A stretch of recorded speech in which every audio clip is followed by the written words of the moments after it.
देव वसे चित्ती त्यांचे घडावे संगती ऐसे आवडते म्हणा देवा पुरवावे वासना हरिजना सवे भेटी न हो अंग संग तुटी ऐसे आवडते म्हणा देवा पुरवावे वासना तुका म्हणे जिने भले संत संगष्टने ऐसे आवडते म्हणा देवा पुरवावे वासना विठ्ठल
महायोगपीठे तटे भीमरथ्यां वरं पुण्डरीकाय दातुं मुनीन्द्रैः समागच्छतिष्ठं तमानन्दकन्दं परब्रह्मलिङ्गं भजे पाण्डुरङ्गम्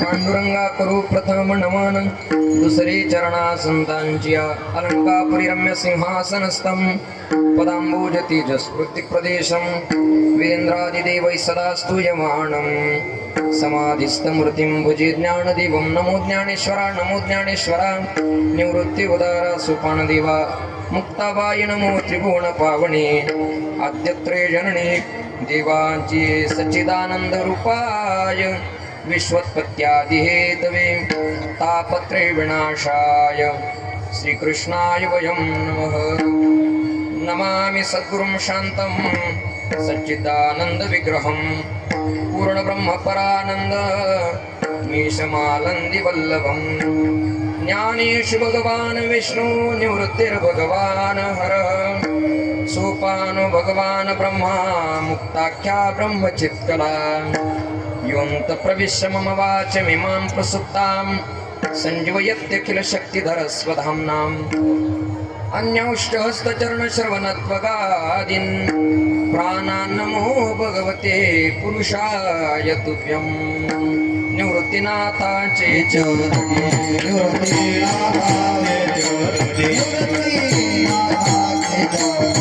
निवृत्तीनाथांचे चरणी शरण एका जनार्दनी मस्तक हे पायावरे या वारकरी संतांच्या आता हृदय हे आपुले चौफाडून या फुले वरे वैसव पावले श्री गुरूंची देव वसे चित्ती त्यांची घडावी संगती ऐसे आवडते म्हणा देवा पूर्वावे वासना. प्रस्तुत प्राप्त प्रसंगी प्राप्त स्थळी कीर्तनरूपी सेवेसाठी म्हणून दाखवलेला अभंग महान भगवत भक्त रुक्मिणी प्राण संजीवन पांडुरंग परमात्म्याचे लाडके भक्त जगदवंदनीय जगद्गुरु तुकाराम महाराज यांचा अनुभवजन्य प्रासादिक वाणीतला 4 चरणाचा मागणीपर प्रकरणातील अभंग भगवान परमात्म्याकडे संत संगतीची मागणी मागणारा अभंग आजच्या सेवेकरता निवडला. विठ्ठल विठ्ठल. अभंगाच्या भावविश्वात प्रवेश करण्यापूर्वी थोडा परिहार द्यायचा तो असा. शिवपीठ एक कमी करा. शिवपीठ कपालेश्वर ते त्र्यंबकेश्वर चालत असलेला हा दिंडी सोहळा पाहता पाहता पाहता पाहता 18 वर्षे पूर्ण झाली. ज्ञानोबाराय तुकोबाराय भगवान पंढरीश परमात्मा आपल्या सगळ्यांचं श्रद्धास्थान श्री गुरुवर्य नाना यांच्या कृपा आशीर्वादाने मार्गदर्शनाने विनेकरी हरिभक्तीपरायण चंद्रकांत नाना डोंगरगावकर त्याचप्रमाणे ज्यांच्या भजनात तल्लीन व्हावं त्यांनी गात राहावं आणि आपण ऐकत राहावं असं वाटतं. स्वर सम्राट हरिभक्तीपरायण गुरुवर्य पंडितजी महाराज जगदाळे बाबांच्या चरणी एकदा विनम्र भावे अभिवादन करतो. उपस्थित सगळ्यांच्या चरणी एकदा साष्टांग प्रणिपात करतो. इथं आता प्रश्न असा पडलाय की नाव कोणाकोणाचं घ्यावं. सगळी माणसं अगदी तोला मोलाची. दिंडीत आलेला प्रत्येक माणूस तोला मोलायचा आहे. कोणाचं नाव घ्यावं असा मला प्रश्न आहे. पण मला वाटतं निवृत्तीनाथ दादांचं नाव घेतलं गुरुवर्य नानांचं नाव घेतलं म्हणजे सगळ्यांचं नाव घेतलं. इथं बघितलं तर जो कीर्तन करतो जो वाढतो जो झाडू मारतो जो चटया टाकतो सगळ्यांना एक सारखंच पुण्य आहे. माऊली वर्णन करतात समर्थाचे पंक्ती भोजने तळल्या वरल्या एकची पक्वाणणे. इथं सगळ्यांना सारखंच पुण्य आहे. कार्यक्रमासाठी विशेष उपस्थिती ज्यांनी गोड असा शिवरंजनी राग गायला गुरुबंधू हरिभक्तीपरायण रमेश महाराज आहेत. ते सुद्धा चालून आलेले आहेत स्टँडवरून. त्यांची साथ ज्यांनी दिली ते अनिल दादा आहेत. गुरुकुल संस्थेतील सर्व गुरुबंधू मंडळी लहान लहान गुरुबंधू 8 दिवस चालले त्यांच्याकरता एकदा जोरदार टाळी वाजवा. मला तर वाटतं नुसतं टाळ्या वाजून काय होणार नाही पण आपल्या यथाशक्तीप्रमाणे त्यांच्याही चरणी एकदा विनम्र भावे अभिवादन करतो आणि आजच्या सेवेकडे वळतो. विठ्ठल विठ्ठल. आज पुण्य पावन दिवस असा.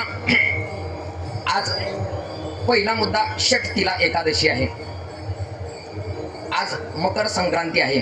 आज पौषवारी आहे आणि आज निवृत्तीनाथ दादांचा समाधी सोहळा आहे. ज्या क्षेत्रावरती आलोत आपण त्या क्षेत्राचा महिमा जर आपण पाहू गेलो तर ते क्षेत्र किती भाग्यवान आहे पहा. या क्षेत्रावरती आल्यावर माणसाला काय काय काय काय लाभ होतात. माऊली ज्ञानोबा वर्णन करतात बाबा हो जर तुम्ही त्र्यंबकेश्वरला आलात ना मग त्र्यंबकेश्वरला आल्यावरती काय करा निवृत्तीनाथ दादांच्या चरणाचं दर्शन घ्या. त्याने होईल, जेवढे सगळे तीर्थ आहेत ना, सगळ्या तीर्थांचं तुम्हाला स्नान घडेल, पुण्य होईल. कारण सगळी तीर्थ ही निवृत्तीनाथ दादांच्या चरणावरती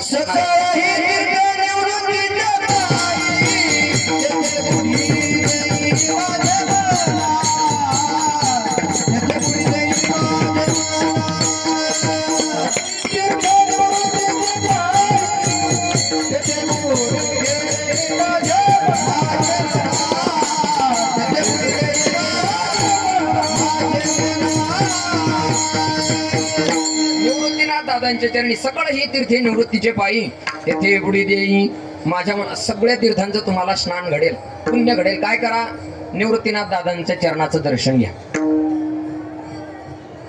पण महाराज आता जर विचार केला ती मला वाटतं दर्शनच होणार नाही, लांब लांब रांगा लागल्या दर्शनाकरता. थोडं सोपं सांगावं. बरोबर नानांनी तेव्हा सांगितलं की सोपं सांगितलं की लोक कोपराने खणतात, मऊ लागलं की कोपरानेच खणतात. सोपं सांगावं. बरं बाबा हो ठीक आहे, दर्शनाला वेळ लागेल. मग तिथलं जे कुशावर्त तीर्थ आहे ना, तीर्थ त्या तीर्थात एकदा स्नान करा. नामदेवराय सांगतात तीर्थात स्नान केल्यावर काय होईल तर कुशावर्त करिता स्नाने तया कैलासी राहणे, किंवा त्याचे कैलासी राहणे असाही पाठ आहे की त्याचे वैकुंठी राहणे. पण हे शिवपीठ असल्यामुळे त्याचं कैलासी राहणे असं आपण अर्थ घेऊ. कैलासात त्याला स्थान मिळेल म्हटले. कुशावर्त तीर्थात एकदा स्नान करा. पण विचार केला महाराज एवढी थंडी आणि थंड पाण्याने पाणी गार असेल ना तिथलं. मग महाराजांनी सोपा उपाय सांगितला. बरं बाबा हो तिथलं पाणी गार आहे ना, तुम्ही आपलं 20 रुपयाची बाती आपलं सोपा उपाय अजून पुढचा सांगितला. बाबा हो ऐका, 8 दिवस थांबून चालून आलाय, 2 दिवस काही होणार नाही. कुशावर्त तीर्थात स्नान केलं तर प्रत्येकाने एकदा का होईना आज तरी केलं पाहिजे होतं. आज ज्यांनी नसेल केलं त्यांनी उद्या तरी करा. कुशावर्त तीर्थात एकदा स्नान करा. काय होईल तया कैलासी राहणे, कैलासात राहाल म्हटले, कैलास स्थान मिळेल. पण महाराज अजून थोडं सोपं सांगा. बरं बाबा हो असं करा, ब्रह्मगिरी आहे ना, ब्रह्मगिरी पर्वत, ब्रह्मगिरीला प्रदक्षिणा मारा. काय होईल नामदेवराय वर्णन करतात. नामा म्हणी प्रदक्षिणा त्याच्या पुण्या नाही गणना. अहो पुण्याची गणनाच कोणी करू शकणार नाही. पण महाराज काय करावं, पाय चालत नाही वया मनाने. मग सोपं सांगा. दृष्टी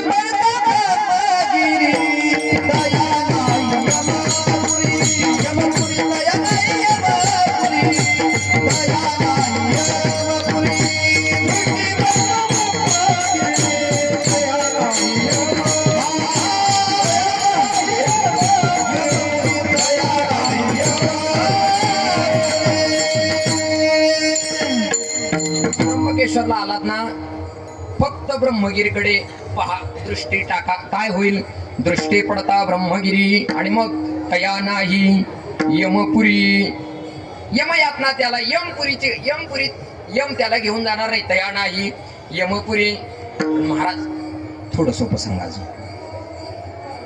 महाराज म्हटले बरं बाबा हो असं करा, मग या तीर्थक्षेत्रावरती 1 दिवस का होईना पायी वारी करा. काय होईल, वाराणसी चाली जे मासा गोदावरी 1 दिवस पुढचा आपल्याला घ्यायचं नाही. इथं गोदावरी नदी आहे.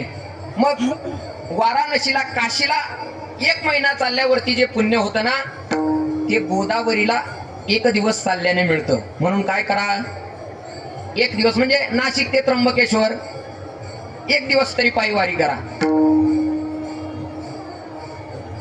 महाराज थोडं अजून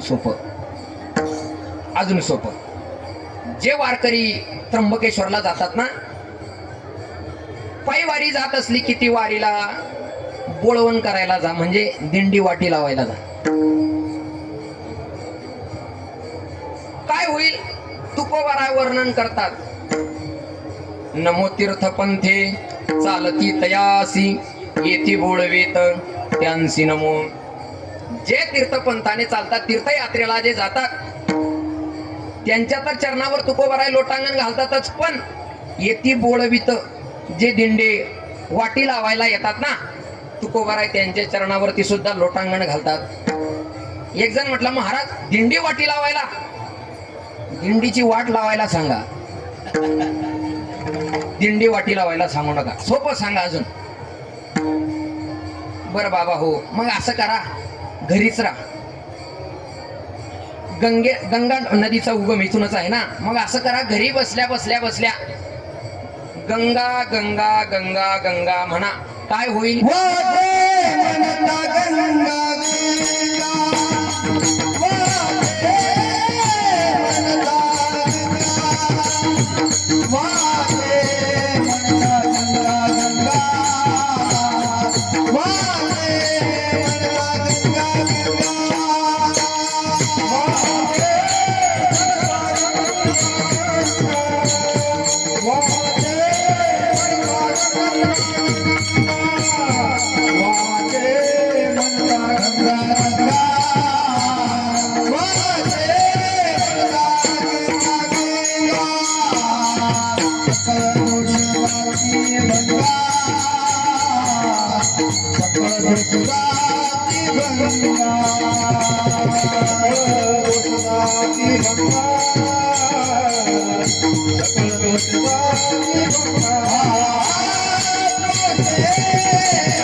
काय होईल? गंगा गंगा म्हणा, वाचे म्हणता गंगा गंगा सकळ दोष जाती भंगा. दोष तर राहणार नाही तुमच्या ठिकाणी, पाप राहणार नाही. गंगा गंगा म्हणा. पहा, गंगा गंगा म्हटल्यानंतर पाप जातात, म्हणून तर आपले पूर्वज हुशार होते. आपल्या घरात पूर्वी स्नान करण्यासाठी एक भांड असायचं, ज्याला पितळी कडे असायच्या. काय? गंगाळ. त्याचं खरं नाव गंगाळ किंवा गंगालय असं असलं पाहिजे, पण त्याचा अपभ्रंश म्हणजे गुरुजींनी मराठीत PhD केली, मग त्याचं नाव गंगाळ असं झालं. गंगाळ.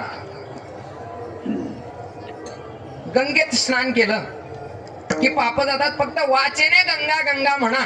वाचे म्हणता गंगा गंगा सकळ दोष जाती भंगा. पण महाराज काय करावं? वाचा पाहिली तर आपली काही चांगली आहे का? अजून थोडं सोपं सांगाव. मग अजून सोपा उपाय सांगतात. बरं बाबा हो, असं करा, डोळे मिटा,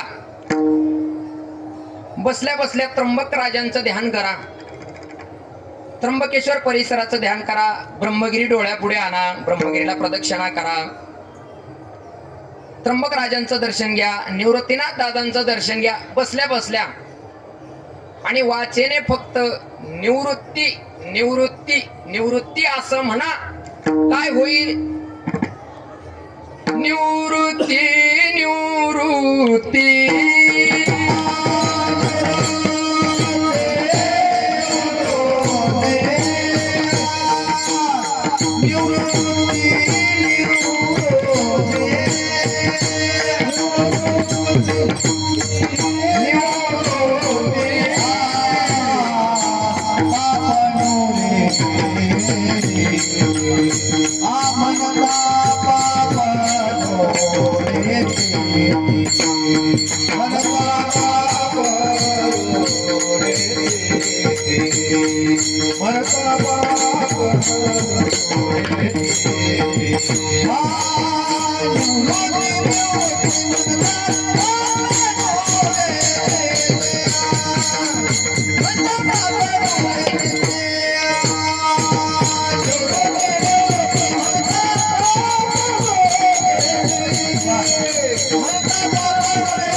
निवृत्ती निवृत्ती म्हणतात पाप नुरे चित्ती, अंतकरणात पाप राहणार नाही, फक्त निवृत्ती निवृत्ती न म्हणा. पहा, ज्यांच्या वारीला आपण आलोय त्यांचं नुसतं नाव घेतलं तरी पातक जातात.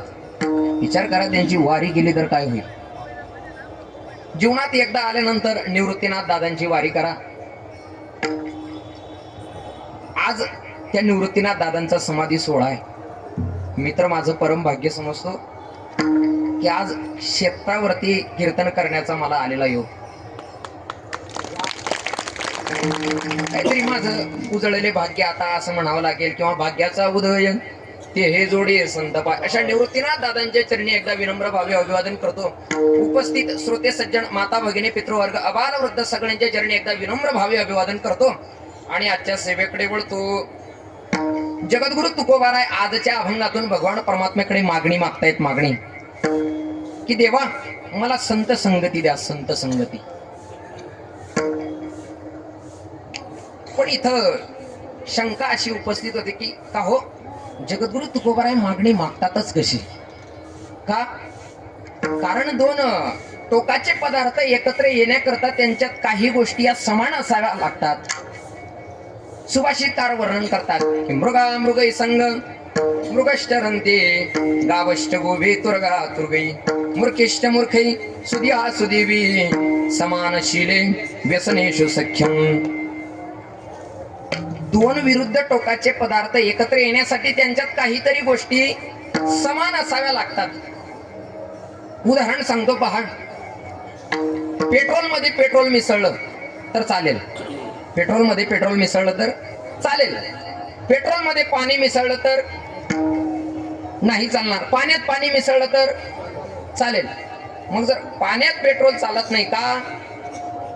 दोन विरुद्ध टोकाच्या गोष्टी आहेत. दोन विरुद्ध टोकाच्या गोष्टी एकत्र येण्यासाठी काहीतरी गोष्टी त्याच्यात समान असाव्या लागतात. मग जर पाण्यात पाणी मिसळलं जाऊ शकत नाही, पाण्यात पेट्रोल मिसळलं जाऊ शकत नाही, दोन विरुद्ध टोकाचे पदार्थ एकत्र येऊच शकत नाही, तर आजच्या अभंगात जगद्गुरु तुकोबाराय आणि मागणी या दोन टोकाच्या भूमिका एकत्र आल्या तरी कशा? विठ्ठल विठ्ठल. जगद्गुरु तुकोबाराय मागणी मागू शकत नाही का? जर जगद्गुरु तुकोबाराय आजच्या अभंगातून मागणी मागतील तर या चार गोष्टींना विरोध येईल. चार. कोणत्या कोणत्या? पहिली गोष्ट परंपरेला विरोध, दुसरी गोष्ट स्वभावाला विरोध, तिसरी गोष्ट निरंकुशा तृप्तीला विरोध आणि चौथी गोष्ट भगवान परमात्म्याच्या प्रेमाला विरोध. विठ्ठल विठ्ठल. पहिली गोष्ट परंपरेला विरोध. जगद्गुरु तुकोबाराय वर्णन करतात, बाबा हो, आम्ही मागणी मागू शकत नाही का? मागणी मागणं आमच्या जीवनात अनुचित आहे का बरं?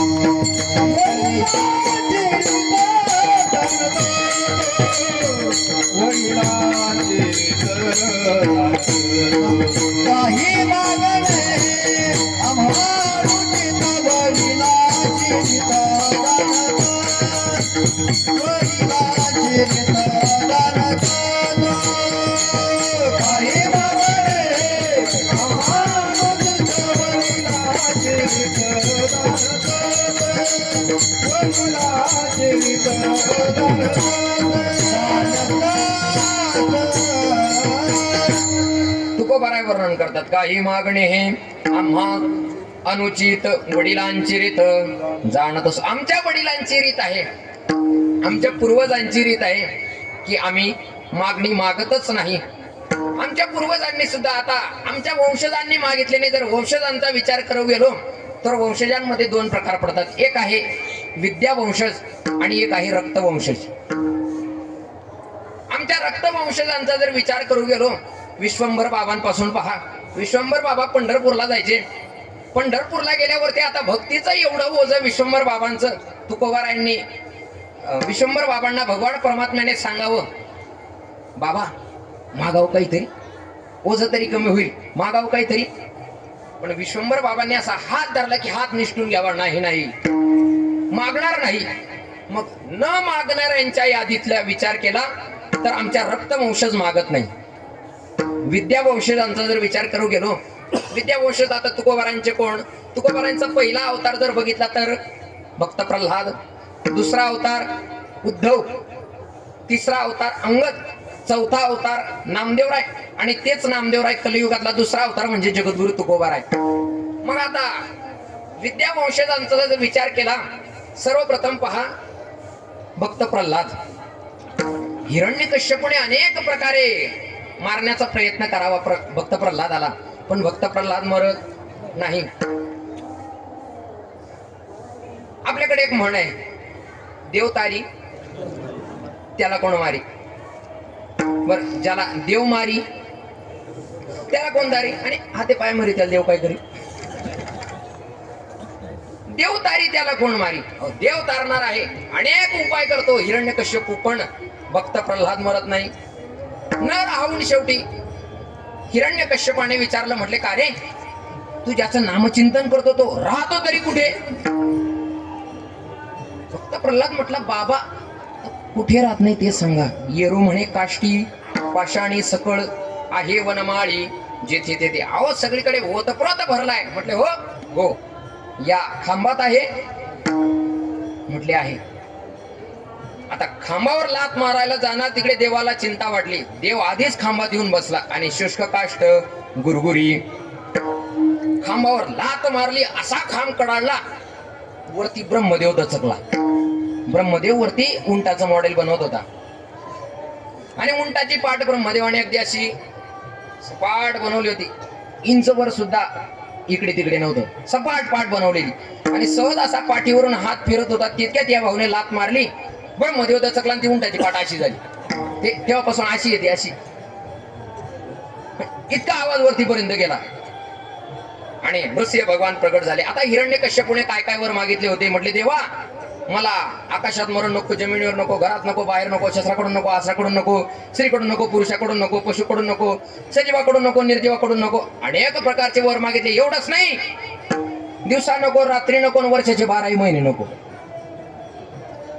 आता मागणारा हिरण्यकश्यपू चतुर असेल, पण भगवान परमात्मा चतुरा तो शिरोमणी गुण लावण्याची खाणी. चतुरांचा राजा येतो. नृसिंह भगवान प्रगट झाले. म्हटले, बाबा तुला स्त्रीकडून नको, पुरुषाकडून नको ना, शस्त्राकडून, सजीवाकडून नको, निर्जीवाकडून नको ना, पशुकडून नको, मानवाकडून नको ना. वरती मान सिंहाची आणि खाली धड माणसाचं. बरं, घरात नको, बाहेर नको, मग उंबरठ्यावर बसले.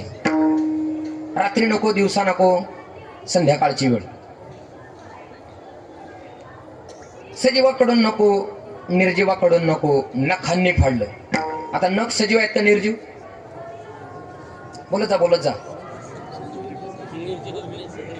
जरा नखाला सजीव म्हणावं, कापले तर रक्त निघत नाही. निर्जीव म्हणावं, कापले तर वाढतात. मग त्याला सजीव म्हणावं का निर्जीव?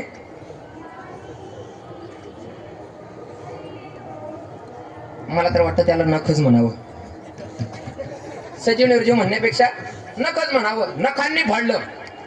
सजीवाकडून नको. एवढंच नाही ना, वर्षाचे 12 महिने नको ना. अधिक मास आहे म्हणजे धोंड्याचा महिना आहे. धोंड्याचा हा जावयान करता नाही, तुझ्या करता येतो, तुझ्या करता. नखांनी फाडलं आणि असा क्रोधाग्नी भडकला, त्रिभुवनाला वनवा लागला. आता भगवान परमात्मा रागात आहेत, क्रोधात आहेत. भगवान परमात्म्याला शांत तरी कोण करेल. मग म्हणे, असं करा, हे विघ्नाचं हरण करायला गणपती बाप्पांना बोलवा. कारण गणपती बाप्पा विघ्न हरतायत. विघ्नाचं हरण करायला गणपती बाप्पांना बोलवा. गणपती बाप्पांना बोलवण्यात आलं. गणपती बाप्पांनी पाहिलं आणि सांगितलं, म्हटले, नाही नाही, मी यांचा क्रोध शांत करूच शकत नाही. का? कारण त्यांचा आणि माझा फड वेगळा आहे. म्हणजे ते देहूकरांच्या फडावरचे, मी वास्करांच्या फडावरचा. हे फड सांगत होतो. त्यांचा आणि माझा फड वेगळा आहे. कस काय फड वेगळा आहे? त्यांची मान पा, वरचं मुंडक पा, कशाचं आहे? सिंहाचं माझं, हत्तीचं आणि सिंहाचं जमतं का?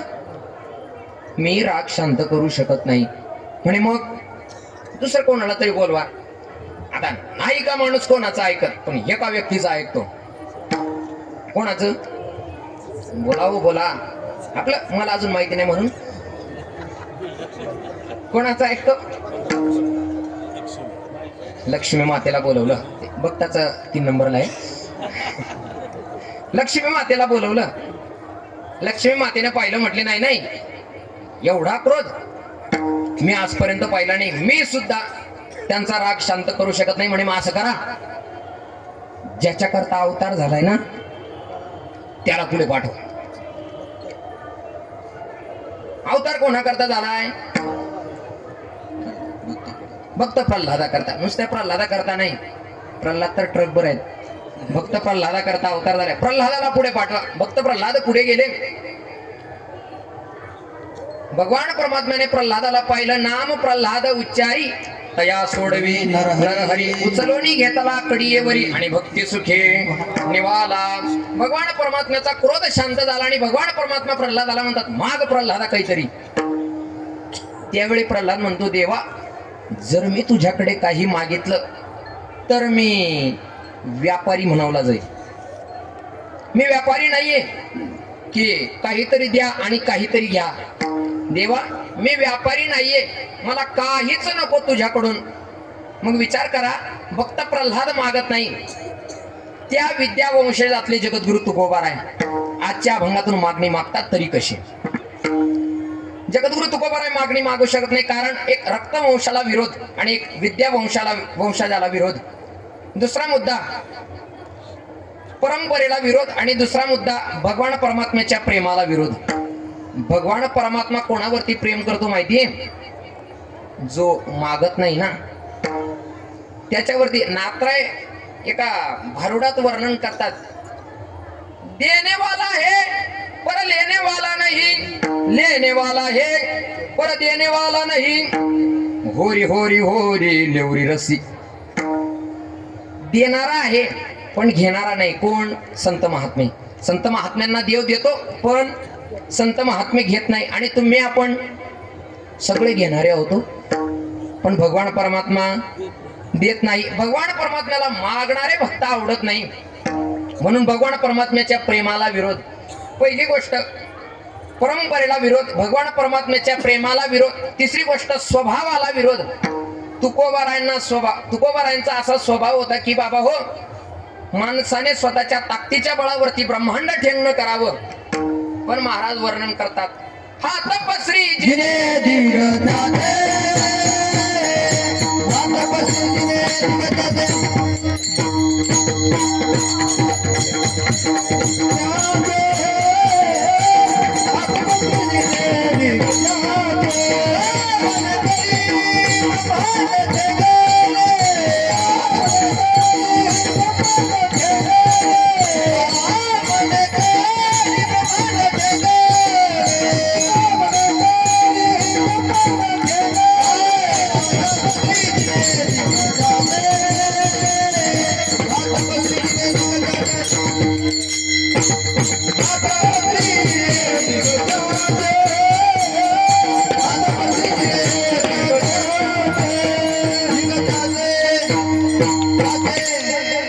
म्हणी करी ब्रह्मांड ठेंगणे हात पसरी जिने दिग्ग त्याचे. जो हात पसरतो ना तुकोबाराय म्हणतात, त्याच्या जगण्याला धिक्कार आहे, धिक्कार.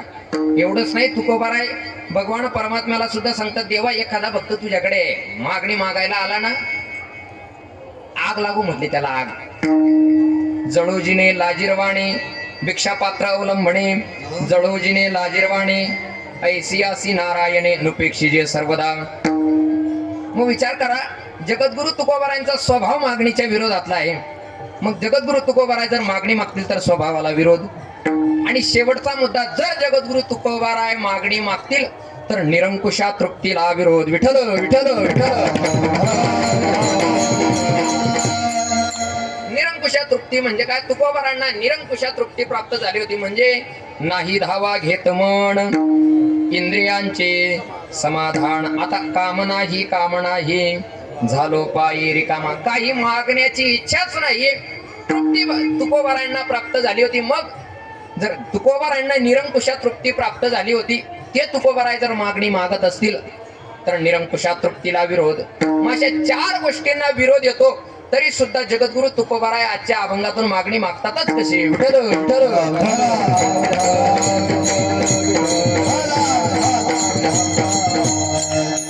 तर पहा, जगद्गुरु तुकोबारायांचा विरोध हा संसारिक मागणीला आहे. तुकोबारायांचा विरोध संसारिक मागणीला आहे. परमार्थिक मागणीला जगद्गुरु तुकोबारायांचा विरोध नाही. तुकोबाराय एका अभंगात सांगतात संसारिक मागणीचा विरोध करतात आणि परमार्थिक मागणी जगद्गुरु तुकोबाराय देवाकडे मागतात. तुकोबाराय वर्णन करतात, देवा न मिळो खावया न वाढो संतान. ही संसारिक मागणी. काय? न मिळो खावया, खायला मिळालं नाही तरी चालेल. न वाढो संतान, पण परिहा नारायण कृपा करो. देवा तुझी कृपा आमच्यावरती राहिली पाहिजे. म्हणजे संसारिक मागणीला विरोध आणि परमार्थिक मागणी जगद्गुरु तुकोबाराय मागतायत.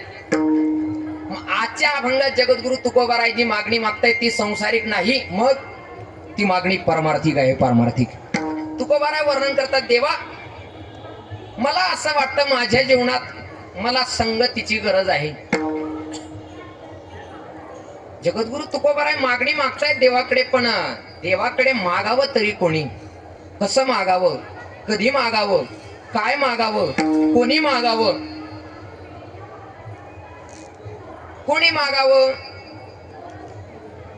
ज्याची सेवा असेल त्याने मागावं.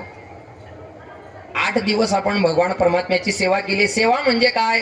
सेवा ते आवडी उच्चारावे नाम वेदा वेद काम निवारोणी. सेवा म्हणजे आवडीने भगवान परमात्म्याचं नाम उच्चारणं, ही सेवा आहे.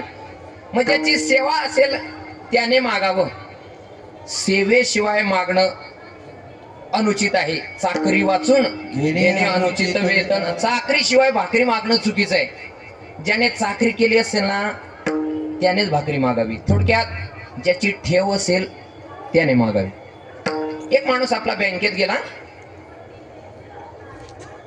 पुढचा एक त्याने कागद भरला, कॅशियर जवळ दिला. कॅशियरने शिक्का मारला आणि त्याला 50,000 रुपये दिले. हा पण गेला, याने कोरास कागद घेतला, त्याचं नाव टाकलं, किती पैसे पाहिजे ते टाकलं, दिला कागद. कॅशियर म्हटला, अहो तुमचं अकाउंटच नाहीये इथं. म्हटलं, अहो अकाउंट नाही म्हणजे काय? तुम्ही त्या समोर त्याला पैसे कस काय दिले 50,000? कॅशियर म्हटला, बाबा त्याची ठेव होती. काय होती? ठेव होती. त्याची ठेव होती म्हणून तो घेऊन गेला.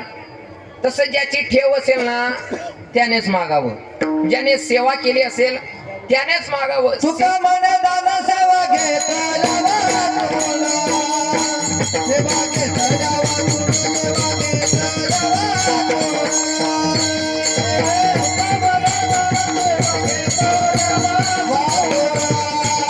सेवा घेतला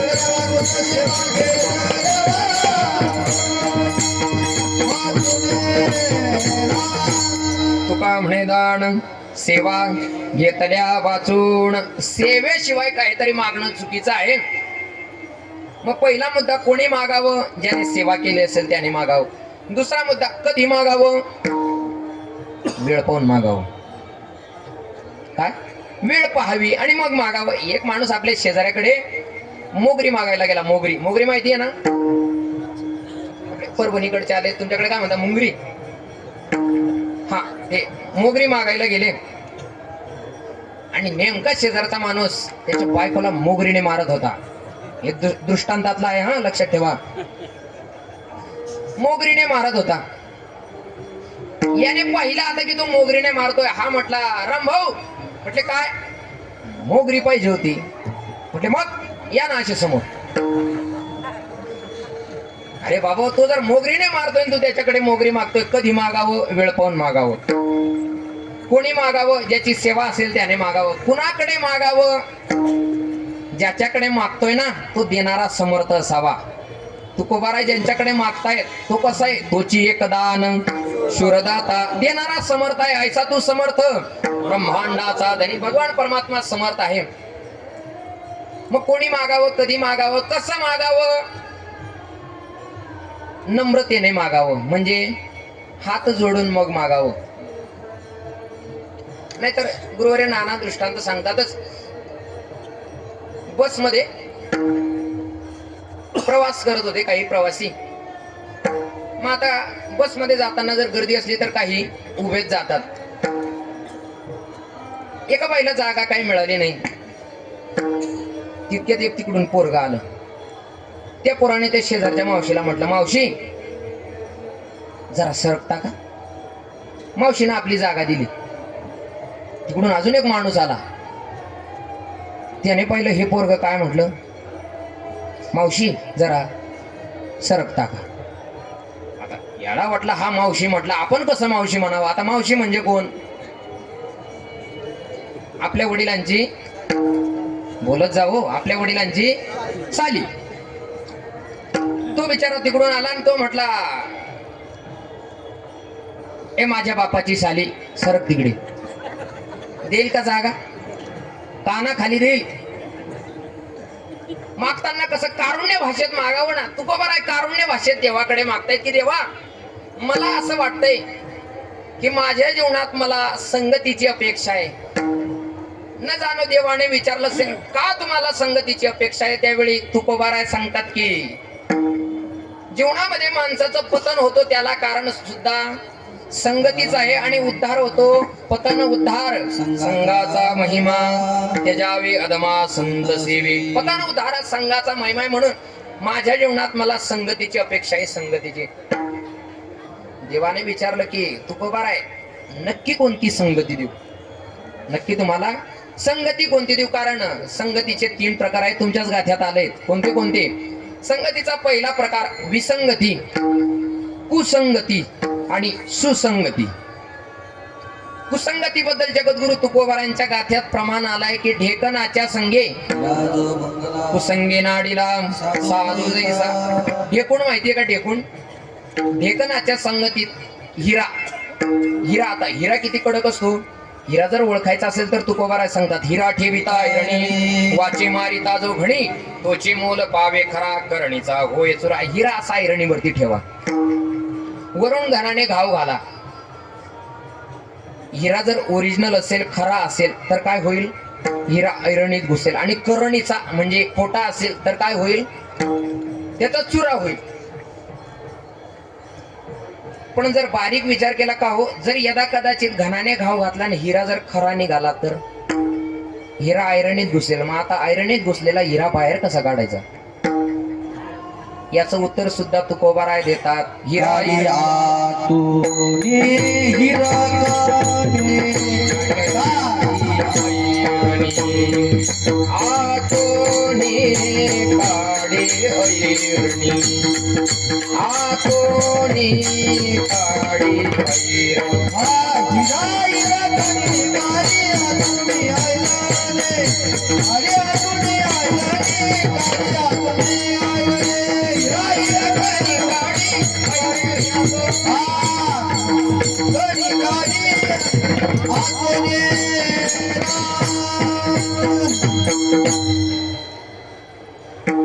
हिरा जर ऐरणीत घुसला तर काय कसा काढायचा. तुकोबाराय सांगतात, हिरा हिरकणी काढी ऐरणी आतुनी. त्याच्याकरता हिरा काढण्याकरता काय लागतं, हिरोईन नाही हो, हिरकणी. हिरकणी नावाचा हिरा पाहिजे. मग ती तो हिरा ऐरणीतून काढते. इतका कडक असलेला हिरा, इतका कठीण असलेला ऐरणीत घुसणारा हिरा जर ढेकणाच्या संगतीत गेला तर काय होतो, हिरा जो भंगला, हिरा भंगतो, फुटतो. याला म्हणावी कुसंगती. मग देवाने विचारलं, तुकोबाराय तुम्हाला कुसंगती देऊ का. म्हटले देवा कुसंगती नको. म्हणे मग तुम्हाला दुसरा संगतीचा प्रकार विसंगती देऊ का. तुकोबाराय म्हणतात, देवा तैसे मज नको करू कमळापती. तैसे मज नको करू कमळापती. तैसे मज नको करू कमळापती. तैसे मज नको करू कमळापती. या संगती ते सजनांची तैसे मज नको करू कमळापती तैसे मज नको करू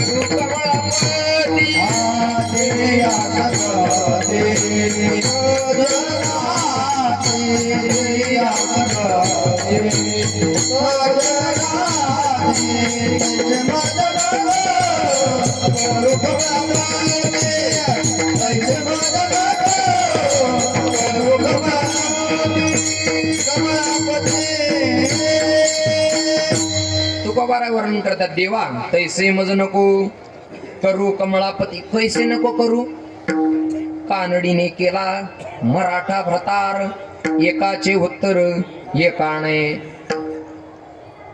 कर्नाटकच्या बाईने महाराष्ट्रातला नवरा केला कानडीने केला मराठा भ्रतार आता त्यांचा मेळ बसेल का विसंगती कशाला म्हणावी नवरा राम मंदिरात आणि बायको चित्र मंदिरात याला म्हणावी विसंगती तू कोण म्हणतात देवा तैसे मज नको करू कमळापती मग देई या संगती सज्जनांची विसंगती नको देवा मग काय दे मला तुकोबारा सांगतात सुसंगती दे अभंगाचं पहिलं चरण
तुकोबारा सांगतात देवा मला कुसंगती नको विसंगती नको सुसंगती दे म्हणजे काय मला कोणाची संगती दे तर देव वसे चित्ती त्यांची घडावी संगती ज्यांच्या चित्तात देव राहतो ना देव त्यांची मला संगती दे आता देव राहतो तरी कुठे तर दया क्षमा शांती तेथे देवा जिथे दया आहे क्षमा आहे आणि शांती आहे तिथे भगवान परमात्मा राहतो अजून भगवान परमात्मा कुठे राहतो तुकोबाराय वर्णन करतात बाबा हो जिथा अंतकरण स्वच्छ असेल तिथे येवनी गोपाळ राहे येवनी गोपाळ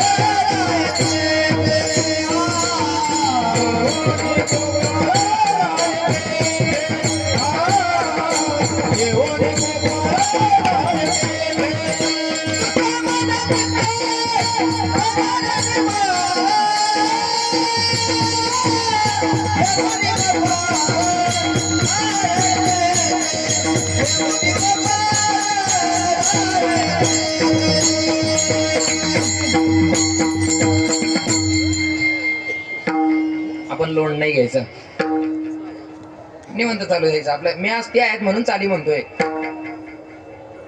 तुकोबारा सांगतात की भगवान परमात्मा राहतो कुठे तर येवणी गोपाळ राहे तेथे कुठे जिथं अंतकरण शुद्ध असेल तिथे भगवान परमात्मा येऊन राहतो मग तुकोबारायांना कदाचित असं सांगायचं असेल की देवा देव वसे चित्ती त्यांची घडावी संगती मग ज्यांच्या चित्तात ज्यांनी भगवान परमात्मा प्राप्त केलाय म्हणजे योगाने तपाने व्रताने भगवान परमात्मा प्राप्त करता येतो ज्यांनी भगवान परमात्मा प्राप्त केलाय ना त्यांची नको मला संगती देऊ, मग ज्यांच्या चित्तात भगवान परमात्मा स्वतः जाऊन राहतो त्यांची मला संगती दे, देव बसे चित्ती.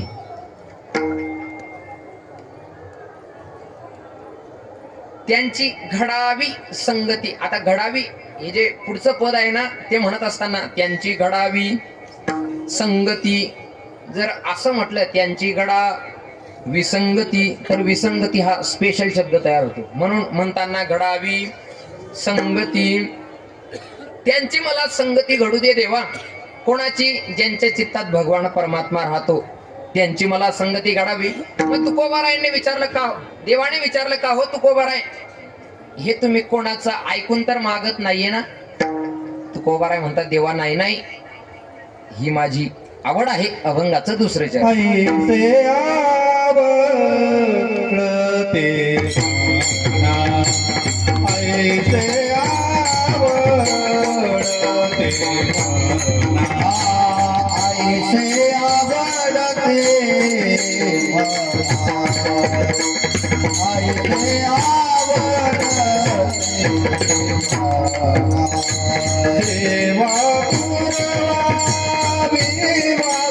मना, देवा पूर्वावी वासना, देवा पूर्वावी वासना, पूर्वावी वासना, ऐसे आवडते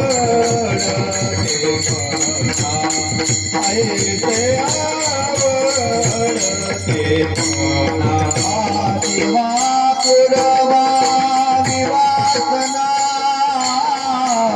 देवा पूर्वावी वासना, ऐसे आवडते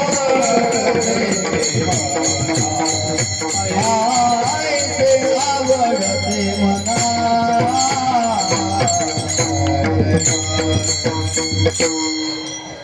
देवा हे मी कोणाचं ऐकून मागत नाही, मग ऐसे आवडते म्हणा देवा पूर्वावी वासना. देवा हे माझ्या मनाला आवडतं.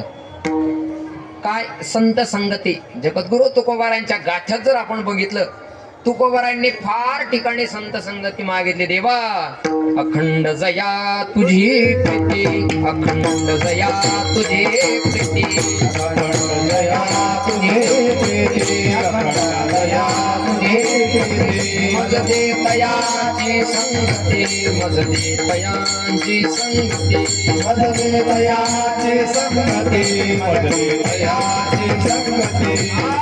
मग मी कमळापती, मग मी कमळापती, मग मी कमळापते, मग मी कमळापते, नानी कांटाळा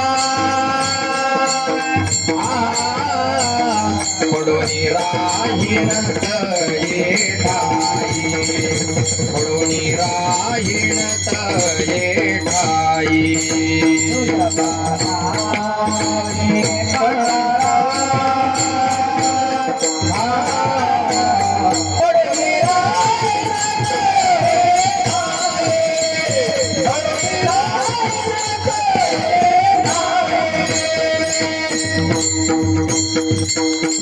अखंड जया तुझी प्रीती, मज दे तयाची संगती. या ठिकाणी संत संगती मागितले. तुकोबारा अजून एके ठिकाणी वर्णन करतात. देवा नलगे मुक्ती आणि संपदा, मग संत संग दे सदा. या संतासी निर्वी हेची मज देई, आणि तुझे काही नमागो देवा. काय होतं संत संगतीमध्ये? तुकोबारा नाटाच्या अभंगात वर्णन करतात. बैसता संतांची संगती, फळो आले कमळापती, आपली कोणीच नवती, निश्चय चित्ती दृढ झाला. संतांच्या संगतीत हा एक लाभ होतो, म्हणून तुकोबारा वर्णन करतात. देवा संत संगती द्या, ती माझी आवड आहे, आवड. आता आवडीच्या बाबतीत आपण जर विचार करू गेलो तर आवड वेगळी आणि गरज वेगळी. आवड कशाला म्हणावं? जी कधीच संपत नाही तिला म्हणावी आवड, आणि गरज जी प्राप्त झाल्यानंतर संपते तिला म्हणावी गरज. काही लोकांना परमार्थाची आवड असते आणि काहींना गरज असते. एका माणसाला सहज म्हटलं का हो 4-5 वर्ष झाले तुम्ही त्र्यंबकेश्वरला वारीत दिसत नाही. तो म्हटला महाराज त्याचं काय? आमची कोर्टात केस चालू होती 2-3 वर्षापूर्वी. मग मी निवृत्तीनाथ दादांना असं साकडं घातलं की दादा, जर केसचा निकाल आमच्या बाजूने लागला तर मी त्र्यंबकेश्वरच्या 5 वाऱ्या करेन. किती? 5 वाऱ्या करेन. म्हटलं मग? म्हणजे केसचा निकाल आमच्या बाजूने लागला, त्र्यंबकेश्वरच्या 5 वाऱ्या झाल्या, आता दादांचा आणि आमचा संबंध संपला. यांना म्हणावी गरज आणि आवड, जातीवंत हाडाचा वारकरी त्याला म्हणावं. अहो, पेरती पांभर सोडून निघून येतो संपदा सोहळा, नावडे म्हणाला लागला टकळा पंढरीचा. पायी वारी आली, तीर्थक्षेत्राची वारी आली, पेरती पांभर सोडून देतो, याला म्हणावी आवड. काहींना वाईटही आवडी असतात. एका माणसाला गांजा ओढायची आवड होती. कशाची? गांजा ओढायची. गांजा ओढून ओढून पार फुफ्फुस खराब झाली. डॉक्टरांनी सांगितलं, डॉक्टर साहेब हे बा गांजा ओढू नये. हा, संत महात्मे सांगतात, दारू गांजा मत पियो यार, अकल गुंग हो जाती है, अपने पलो का दाम खर्च कर, मुंह में मखिया पडती है. असं एके ठिकाणी ऐकलंय कुठेतरी की असं म्हणतात. गुटखा, सटका, मटका आणि फटका यांच्यापासून सुटका, नाहीतर मृत्यूची घटका. खवा, मावा, रवा आणि पोहा पचेल तेवढा खावा, पण हेवा, कावा, दावा आणि गोवा याच्यापासून लांब राहावा. हे सगळं ध्यानात ठेवा, राहिलेले वर्गण्या देऊन जावा.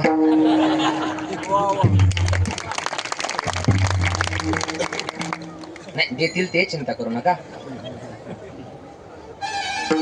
माणसाने व्यसन करू नये. त्या माणसाला गांजा ओढायची आवड होती. गांजा ओढून ओढून फुफ्फुस खराब झाली. डॉक्टर साहेबांनी सांगितलं, हे बघा 4 दिवस जर जास्त जगायचं असेल ना तर गांजा सोडावा लागेल. तो माणूस म्हटला, डॉक्टर साहेब 4 दिवस गांजा सोडून जगण्यापेक्षा गांजा ओढून मेलेलं बरं. याला खानदानी आवड म्हणतात. आवड, वाईट आवड, चांगली आवड. तशी काहींना परमार्थाची आवड असते आणि काहींना गरज असते. तुकोबाराय म्हणतात, देवा मला संत संगतीची आवड आहे, ऐसे आवडते म्हणा देवा पूर्वावे वासना. विठ्ठल विठ्ठल.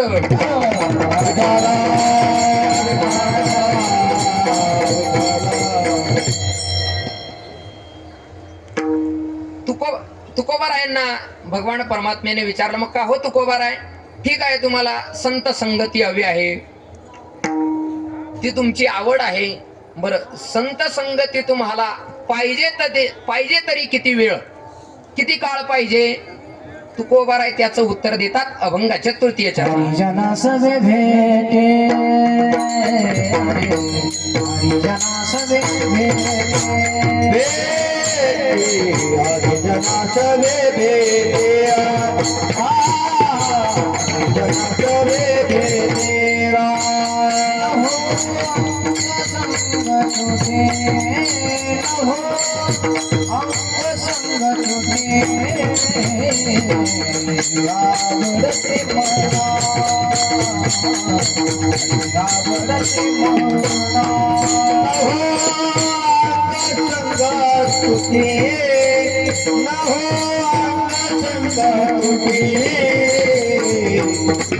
आवडते मना मनारा, आवडते मना.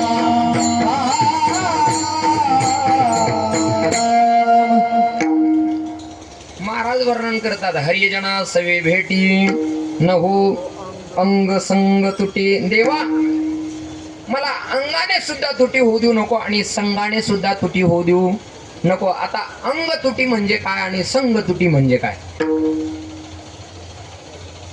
अंग तुटी कशाला म्हणावं?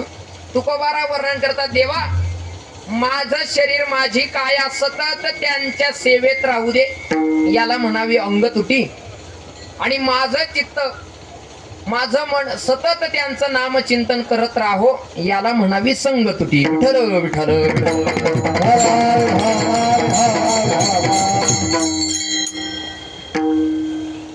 अशी मला संत महात्म्यांची, ज्यांच्या चित्तात भगवान परमात्मा राहतो, अशांची अंग संग तुटी होऊ देऊ नको. म्हणजेच माझं शरीरही त्यांच्या सेवेत राहिलं पाहिजे आणि मन सुद्धा त्यांच्या चरणी राहायला पाहिजे. हरिजना सवे भेटी नहो अंग संग तुटी. आणि भगवान परमात्म्याने विचारलं असेल की तुकोबाराय काय होईल त्यांची संगती देऊन, त्याचं उत्तर जगद्गुरु तुकोबाराय अभंगाच्या शेवटच्या चरणात. माने दिने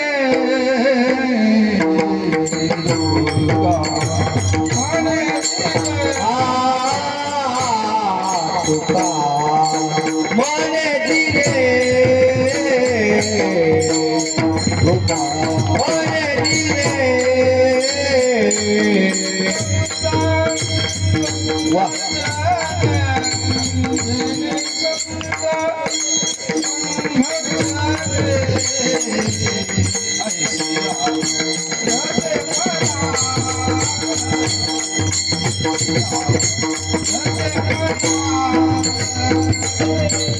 नवाजा संगाती भले संगासने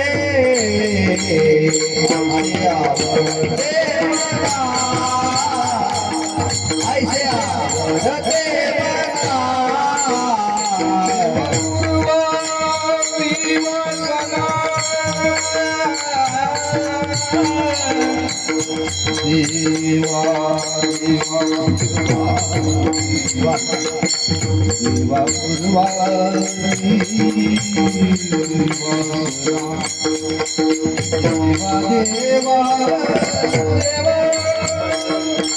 देवा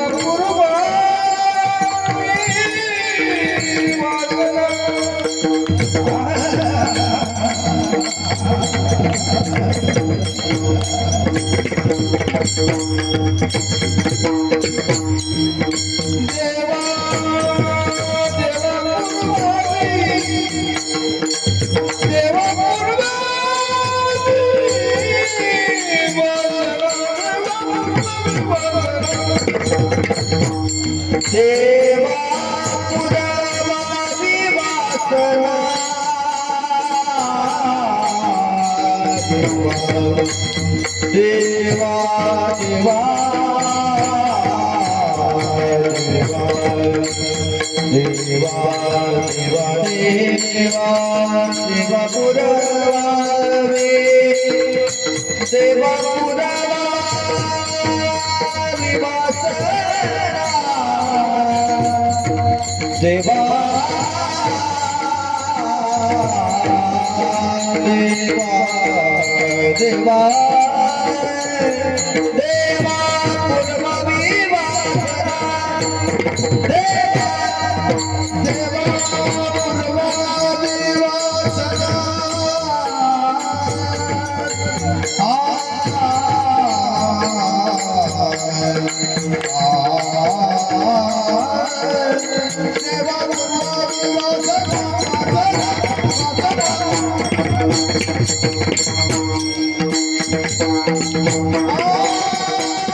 तुका म्हणे जिने भले संत संगष्टने.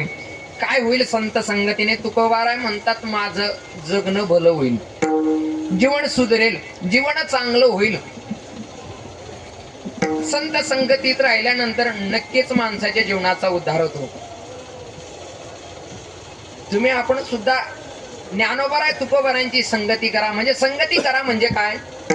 जीवनात येऊन एकदा तरी ज्ञानेश्वरी वाचा, एकदा तरी जगद्गुरु तुकोबारायांचा गाथा वाचा. नको रोज जास्त, एक ओवी वाचा, एक अभंग वाचा.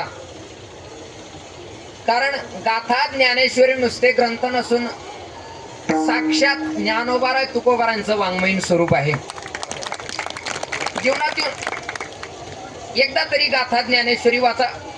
महाराष्ट्र प्रांतात जन्माला आलेल्या माणसाने, असं म्हणतात, महाराष्ट्र प्रांतात जन्माला आलेल्या माणसाने एकदा तरी ज्ञानेश्वरी गाथ्याचं पारायण करावं आणि मग मरावं. कारण गाथा ज्ञानेश्वरी आपल्याकरता